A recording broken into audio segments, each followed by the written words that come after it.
கர்த்தருடைய நாமம் மகிமைப்படுவதாக. இந்த நாளிலும் நம்ம தியானத்துக்காக எடுத்துக்கொண்ட தேவனுடைய வார்த்தை ஆதியாகமம் புஸ்தகம் 3வது அதிகாரம் 8வது வசனம். பகலில் குளிர்ச்சியான வேளையிலே தோட்டத்தில் உலாவுகிற தேவனாகிய கர்த்தருடைய சத்தத்தை அவர்கள் கேட்டார்கள். அப்பொழுது ஆதாமும் அவன் மனைவியும் தேவனாகிய கர்த்தருடைய சந்நிதிக்கு விலகி தோட்டத்தின் விருட்சங்களுக்குள்ளே ஒளிந்து கொண்டார்கள். கர்த்தருடைய சந்நிதிக்கு விலகி, இந்த வார்த்தையை வச்சுதான் இன்னைக்கு நம்ம தியானிக்க போறோம். தேவ சந்நிதியிலிருந்து மனுஷங்களை பிரிக்கக்கூடிய ஒரு 10 காரியங்களை நம்ம தியானிக்கலாம். 10 காரியங்கள் தான் ஆண்டவரோட சந்நிதியிலிருந்து நம்மள பிரிக்குது. தேவன் ஏன் உலாவுகிறார்? தோட்டத்தில் உலாவுகிறார் அப்படின்னு இருக்குது. இன்னைக்கு ஆண்டவர் நம்ம வாழ்க்கையில உலாவ விரும்புறாரு. லேவியாகமம் 26:12 சொல்லப்பட்டிருக்குது. அவர் நம்மளோட எஜமானனாக, நம்முடைய தேவனாக இருக்க விரும்புறபடினால நம்ம வாழ்க்கையில அவர் உலாவ விரும்புறாரு. நம்மள ரட்சிக்கவும், நம்மளோட எதிரிய நமக்கு ஒப்பு கொடுக்கவும் விரும்பினபடினாலதான் அவர் நம்ம வாழ்க்கையில உலாவுறாரு. உபாகமம் புஸ்தகம் 23:14 இது சொல்லப்பட்டிருக்குது. அப்போ ஆதாம் ஏவாள் ஏன் அவரோட சந்நிதியை விட்டு விலகினார்கள் அப்படின்னா, முதல் காரணம் அவர்களுடைய கீழ்ப்படியாமை. தேவன் வேண்டாம் என்று சொன்ன காரியத்தை, தேவன் விலக்கி வச்ச காரியத்தை அவங்க ருசி பார்க்கிற போது அந்த கீழ்ப்படியாமைங்கிற பாவம் அவங்களோட வாழ்க்கையில பிரவேசிக்குது. அதனால அவங்க தேவனுடைய சந்நிதியில இருந்து அவங்களே விலகிக்கிட்டாங்க. 2வது கோபம். இந்த கோபம் ஆண்டவரோட சந்நிதியில இருந்து நம்மள பிரிக்குது. அதுக்கு உதாரணமா காயினோட வாழ்க்கையை நம்ம பார்க்கலாம். இந்த காயின் ஆபேல கொலை செஞ்சதுனால அவனுக்கு பாருங்க, அவனுக்கு தேவன் பேரிலும் அன்பில்ல, அவனோட சகோதரன் பேரிலும் அன்பில்ல. அப்போ அவன் கோவக்காரனா இருந்தான். அந்த கோவத்தினால ஆண்டவருக்கு முன்னாடி அவனால நிக்க முடியல. அப்ப அவனோட கோவம் அவனை ஆண்டவருடைய சந்நிதியில இருந்து பிரித்து வைத்தது. 3வது அக்கிரம சிந்தை அப்படின்னு நம்ம பார்க்கலாம். தாவீது சொல்றாரு, நான் அக்கிரம சிந்தை கொண்டிருந்தேனானால் தேவன் எனக்கு செவி கொடார் அப்படின்னு சொல்லி. அப்ப அக்கிரம சிந்தையோட நம்ம ஆண்டவரோட சன்னிதானத்துக்கு போக முடியாது. உதாரணத்துக்கு நாதாப், அபியோ அப்படிங்கிற ஆரோனுடைய குமாரர்கள் கர்த்தருடைய சந்நிதியில அந்நிய அக்கினியை கொண்டு வந்தார்கள் அப்படின்னு சொல்லி என்னாகமம் புஸ்தகம் 3வது அதிகாரம் 4வது வசனத்துல நம்ம பார்க்க முடியும். அப்ப இந்த நாட்கள்ல அந்நிய அக்கினினா நம்ம எதை குறிச்சு சொல்லலாம் அப்படின்னா, நம்ம வாழ்க்கையில இருக்கிற அக்கிரம காரியங்கள், அக்கிரம சிந்தையோட நம்ம ஆண்டவரோட சந்நிதிக்கு வர முடியாது. 4வது காரியம், பெருமை உள்ளவங்களுக்கு தேவன் எதிர்த்து நிற்கிறார். அப்ப இந்த பெருமையோட ஆண்டவரோட சந்நிதியில நம்ம நிக்க முடியாது. இதுக்கு உதாரணமா வேதத்துல கோராகு, தாத்தான், அபிராம் அப்படிங்கிற ஒரு கூட்ட மக்களை நம்ம பார்க்க முடியும். இங்க பிரபலமான மனிதர்கள் இவங்க. இவங்க 250 பேர். நீங்க என்னாகமம் புஸ்தகத்துல 16வது அதிகாரத்துல 32வது வசனத்துல வாசிக்கும் போது அங்க இருக்குது. இவங்க இஸ்ரவேல்ல ரொம்ப பேர் பெற்ற பிரபலமான ஆட்கள். இவங்க கர்த்தருடைய சந்நிதியில தூபம் காட்டின போது அக்கினி அவர்களை பட்சித்து போட்டது அப்படின்னு இருக்குது. அது மட்டும் இல்ல, இந்த கோராகு, தாத்தான், அபிராம் இவங்க ரொம்ப பெருமையா மோசேக்கு விரோதமா பேசி அவங்க ஆண்டவரோட சந்நிதிக்கு தான் நாங்களும் வரோம்னு சொல்லி அவங்க நிக்கிறாங்க. அப்ப அவங்களோட பெருமையினால அவங்க நிக்க முடியல.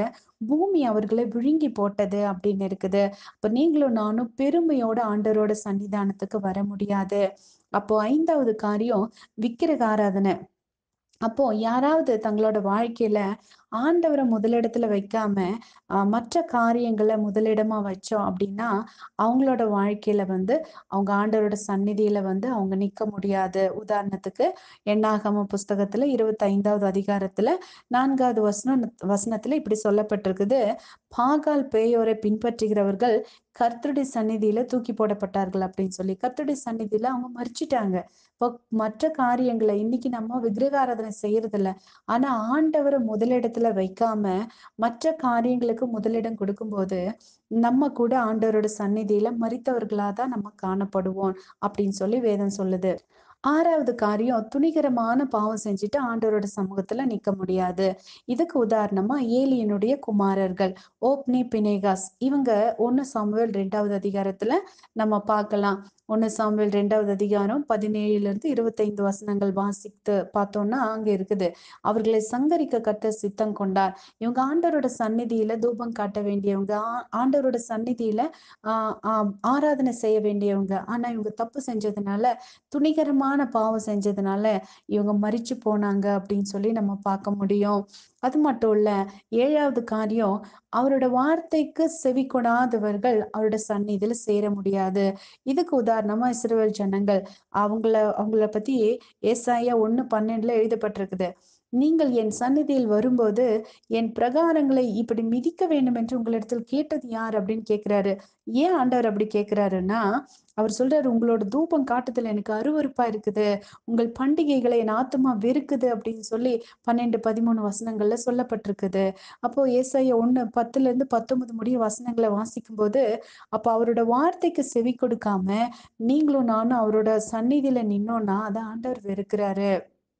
நீதிமொழிகள் 28:9 சொல்லப்பட்டிருக்குது, வேதத்தை கேளாதபடி தன் செவியை விலக்குகிறவனுடைய ஜெபமும் அருவருப்பானது. ஆண்டவரோட சத்தத்துக்கு கீழ்ப்படியாம, ஆண்டவரோட வார்த்தையை கேட்காம, நம்ம மட்டும் போய் ஆண்டவரோட சந்நிதியில நின்று ஜெபம் பண்ணிட்டு இருந்தோம்னா அந்த ஜெபத்தை ஆண்டவர் கேட்கவே மாட்டாரு. இன்னைக்கு நிறைய ஆட்கள் அப்படித்தான் இருக்காங்க. அவங்க மட்டும் போய் அவங்களோட விண்ணப்பங்கள் எல்லாம் சொல்லுவாங்க. ஆனா வேதத்துல இருக்கிறபடி அவங்க வாழ மாட்டாங்க. ஆண்டவரோட சத்தத்துக்கு கீழ்ப்படிய மாட்டாங்க. அப்படிப்பட்ட ஆட்கள் கர்த்தருடைய சந்நிதியில நிக்க முடியாது. ஆண்டவர் அவர்களை வெறுக்கிறாரு. 8வது காரியம், மாய்மாலக்காரர்கள். இந்த மாய்மாலக்காரர்கள் அவரோட சமூகத்துல சேர முடியாது. யோபு 13:16 சொல்லப்பட்டிருக்குது, மாயக்காரன் அவர் சந்நிதியில் சேரான். இன்னைக்கு நிறைய பேர் உள்ள ஒண்ணு வெளிய ஒண்ணு. பாருங்க, உள்ளுக்குள்ள நிறைய மோசமான காரியங்கள் இருக்கும். ஆனா வெளி தோற்றத்துக்கு பாக்குறதுக்கு எதுவுமே தெரியாத மாதிரி, அவங்க நல்லவங்க மாதிரி நடிப்பாங்க. ஆனா இந்த நடிப்புள்ள ஆட்கள், இந்த மாய்மாலம் பண்ற ஆட்கள் ஆண்டவருக்கு முன்னாடி நிக்க முடியாது. 9வது காரியம், தேவனை அறியாதவர்களும் கிறிஸ்துவின் சுவிசேஷத்துக்கு கீழ்ப்படியாதவர்களும் அவருடைய சந்நிதியிலிருந்து நீங்களாவார்கள் அப்படின்னு சொல்லி 2 தெசலோனிக்கேயர் 1வது அதிகாரத்துல 10வது வசனத்துல இருக்குது. இப்போ நம்ம ஆண்டவரே போதுமான அளவுக்கு ஆண்டவரை அறியாம, ஆண்டவரோட சுவிசேஷத்துக்கு கீழ்ப்படியாம இருந்தோம்னா அவர் சந்நிதியில இருந்து நம்ம நீங்களாவோம் அப்படின்னு இருக்குது. ஆண்டவர் சந்நிதியில யாரும் நிக்க முடியாது. 10வது காரியம், கரையுள்ளவர்களா பிழையுள்ளவர்களா நம்ம இருந்தோம்னா ஆண்டவரோட சந்நிதியில நிக்க முடியாது. 2 பேதுரு 3:14 எழுதப்பட்டிருக்குது. அப்போ நம்ம கரைத்திரை இல்லாதவர்களாய், பிழை இல்லாதவர்களாய், கரைத்திரை இல்லாத மனவாட்டியாக ஆண்டவரோட சமூகத்துல நம்ம நிக்கணும். ஒரு நாள் வரும், அந்த நாள்ல நீங்களும் நானும் ஆண்டவருக்கு முன்னாடி நம்ம அழுக்கு வஸ்திரத்தோட நிக்க முடியாது. கரைத்திரை இல்லாத மனவாட்டிகளா நம்ம நிக்கணுங்கிறத தான் ஆண்டவர் எதிர்பார்க்கிறாரு. இப்ப நம்ம பார்த்த இந்த 10 காரியங்கள்ல ஏதோ ஒரு காரியம் இருந்தாலும் கூட ஆண்டவரோட சந்நிதியில நம்ம இருக்க முடியாது. ஒருவேளை நம்ம நினைக்கலாம், நான் ஜெபம் பண்ணிட்டு தானே இருக்கேன், நான் இப்படித்தான் இருக்கேன்னு சொல்லி யோசிக்கலாம். ஆனா அந்த ஆண்டவரோட வார்த்தை சொன்னது போல, ஆண்டவருக்கு கீழ்ப்படியாதவங்க அவங்க சந்நிதியில இருந்து அவங்களே நீங்கள் ஆயிருவாங்க. அப்படிப்பட்ட இடத்துல நம்ம இருக்க வேண்டாம். நம்ம ஜெபிக்கலாம், ஆண்டவரே, மேற்கண்ட இந்த 10 காரியங்கள்ல எங்க கிட்ட ஏதாவது ஒரு காரியம் இருந்தா கூட உங்க சமூகத்துல இருந்து அதை எங்களை பிரிச்சிரும்னு சொல்லி நாங்க பார்த்தோம்ப்பா. அதனால இப்படிப்பட்ட காரியங்கள் எங்களுடைய வாழ்க்கையில காணப்படாத படிக்கு எப்பொழுதும் உம்முடைய சந்நிதியில சந்தோஷமாக நாங்க சேர்ந்து வரும்படி, ஆண்டவரே, உம்முடைய சந்நிதியில எப்பொழுதும் மகிழ்ச்சியோட கொண்டாடும்படி எங்களுக்கு உதவி செய்யுங்க. அப்பா, உம்முடைய சந்நிதியை விட்டு எந்த காரியமும் எங்களை பிரிக்க கூடாதப்பா. கேட்ட வார்த்தை உம்முடைய பிள்ளைகளோட வாழ்க்கையில பிரயோஜனமாக இருக்கட்டும். ஆசீர்வதிங்க. துதி கன மகிமை உமக்கே தருகிறோம். இயேசுவின் மூலம் ஜெபிக்கிறேன் ஜீவனுள்ள நல்ல பிதாவே. ஆமேன், ஆமேன்.